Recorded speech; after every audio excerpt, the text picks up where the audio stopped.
শতাব্দী প্রাচীন প্রথা ও বেলজিয়ামের ঝাড়বাতির শয্যাসহ বৃহৎ সুসজ্জিত অট্টালিকা বোলপুরের সুরুল জমিদার বাড়ির পুজোর অন্যতম আকর্ষণ।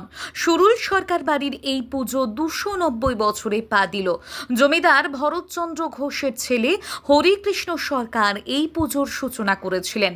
এখনো 300 বছরের পুরনো গহনা দিয়ে পরিবারের লোকজন প্রতিমাকে সাজান। আজ থেকে 128 বছর আগে ভাইয়ে ভাইয়ে বিবাদের জেরে জমিদার বাড়ির পাশেই আরেকটি পুজোর সূচনা হয়েছিল। সেটিকে সুরুল ছোট বাড়ির পুজো বলা হয়।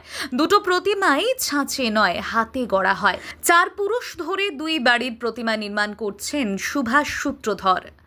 বর্ধমান জেলার নীলপুর গ্রাম থেকে বীরভূমের বোলপুরের সুরুল গ্রামে এসে বসবাস শুরু করেছিলেন ভরতচন্দ্র ঘোষ।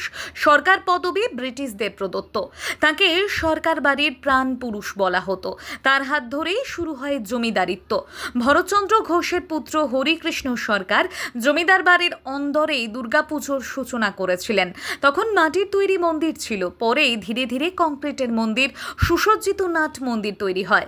এই সুরুল জমিদার বাড়ির পুজো এবার 290 বছরে পা দিল।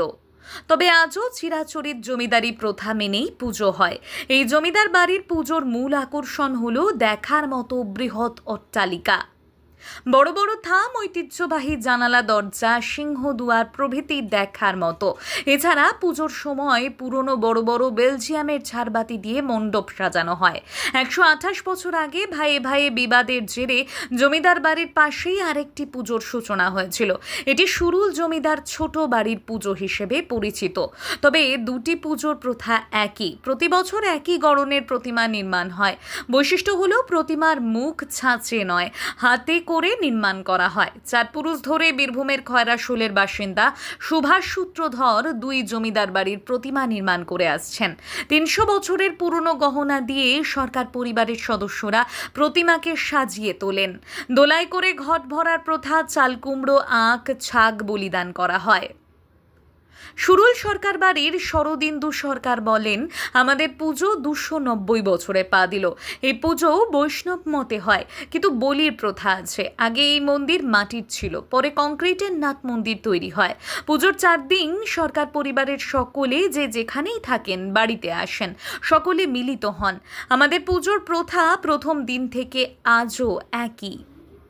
মৃৎশিল্পী সুভাষ সূত্রধর বলেন, আমরা 4 পুরুষ ধরে সুরুল জমিদার ছোট বাড়ি ও বড় বাড়ির প্রতিমা নির্মাণ করে আসছি। এখানে হাতে করে দেবীর মুখ বানাতে হয়, ছাঁচে করে নয়। এমনকি চালচিত্র হাতে আঁকতে হয়, পটচিত্র বসিয়ে দিলেই হয় না। অন্য পুজোর থেকে সম্পূর্ণ আলাদা এই পুজো। আমাদের বাড়ির যে ঝাড়বাতি, সেই ঝাড়বাতি বেলজিয়াম থেকে আনা হয়েছিল একদা। সেই বেলজিয়াম কাচের ঝাড়বাতি আমাদের এখনও লাগানো হয় এবং রেডির তেলের যে বাতি, সেই বাতি জ্বলে। এছাড়া আমাদের দুর্গা প্রতিমা রথের দিনের মাটিতে প্রথম সেজে ওঠেন। তারপর সেখান থেকে রং করা, আজও এই সবে রং শেষ হয়েছে। পঞ্চমীর দিন থেকে শুরু হবে ডাকের সাজ পরানো। আমাদের মা ডাকের সাজে সাজেন, আর তার গয়নাপত্র সমস্ত কিছু অলমোস্ট আনুমানিক প্রায় 300 বছর পুরনো। তো সেই পুরনো গয়না এবং ডাকের সাজে তিনি সেজে ওঠেন। বাড়ির ছেলেমেয়েরাই প্রতিমাকে সাজায়। সেই প্রতিমার বাড়ির ছেলেরা চুল তৈরি করা, ডাকের সাজ পরানো, সমস্ত কিছু করে সাজান। এরপরে কোশ্চেনটা করো। বললাম যে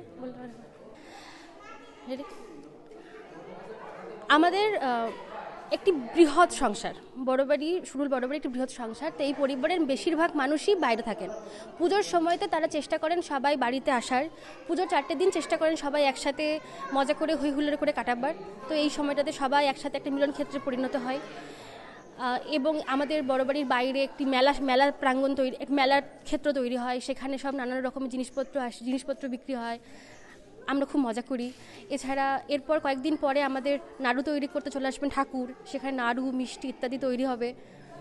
সব মিলিয়ে একটি খুবই রমরমে পরিবেশ তৈরি হয়।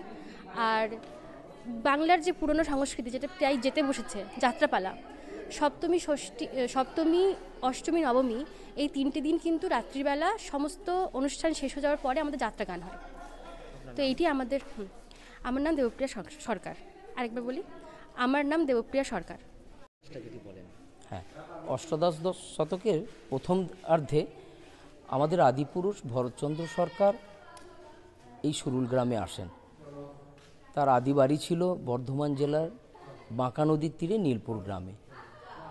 তিনি জাতিতে কুঁয়ার সদ্গোপ ছিলেন, কিন্তু তার একটি দুঃখ ছিল, তিনি নিঃসন্তান ছিলেন। সুরুল হচ্ছে তার গুরুবাড়ি। গুরুদেব বাসুদেব ভট্টাচার্য, তিনি শ্যামচাঁদের উপাসক ছিলেন, এই সুরুলে বসবাস করতেন। তিনি মনস্থির করেন যে আমি কাশীবাসী হব। কাশীবাসী হবার আগে তিনি এই সুরুলে আসেন এবং গুরুদেবের কাছে মনের দুঃখের কথা বলেন।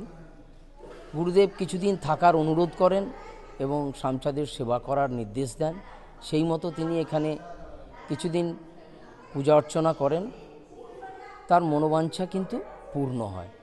সেই তখন থেকেই তিনি এখানে বসবাস শুরু করেন এবং পরে তিনি অনেক দেবদেবীর মন্দির প্রতিষ্ঠা করেন। বর্ধমান রাজার কাছে কিছু জমিদারি স্বত্ব কিনে নেন এবং ব্যবসা বাণিজ্যে লিপ্ত হন, প্রভূত অর্থ উপার্জন করেন এবং এই মায়ের মূর্তি প্রতিষ্ঠা করেন। প্রথমে মৃন্ময় মন্দির ছিল, পরে এটাকে চকমিলান দালান তিনি তৈরি করান এবং খুব জাঁকজমকভাবে জমিদারি প্রথায় এই পুজোর সূচনা হয়। এবছর 290 বছরে আমাদের পুজো পা দিল। আমরা চেষ্টা করছি সেই আদিকালে যেভাবে পুজো হতো, যে নিষ্ঠার সঙ্গে পুজো হতো, যে নিয়ম মেনে পুজো হতো, সেগুলোকেই বজায় করা এবং ধরে রাখার চেষ্টা করেছি আমরা। আমাদের কোনো থিম নেই, আমাদের থিম হলো ট্র্যাডিশন, অর্থাৎ আমাদের যে 300 বছরের পুরনো যে নিয়ম নীতি মেনে ভেবে চলতো, সেটাকেই আমরা ধরে রাখার চেষ্টাই আমরা করে চলেছি। আমি শরদিন্দু সরকার, এই পরিবারেরই একজন সেবাই। স্বাস্থ্য পরিষেবার নতুন দিগন্তের সূচনা করেছে বিএনএস আয়ুষ্মতী হাসপাতাল। আমাদের ঠিকানা বাহিনা মোড়, NH14, মল্লারপুর, বীরভূম। সেরে ওঠার সেরা ঠিকানা বিএনএস আয়ুষ্মতী হাসপাতাল।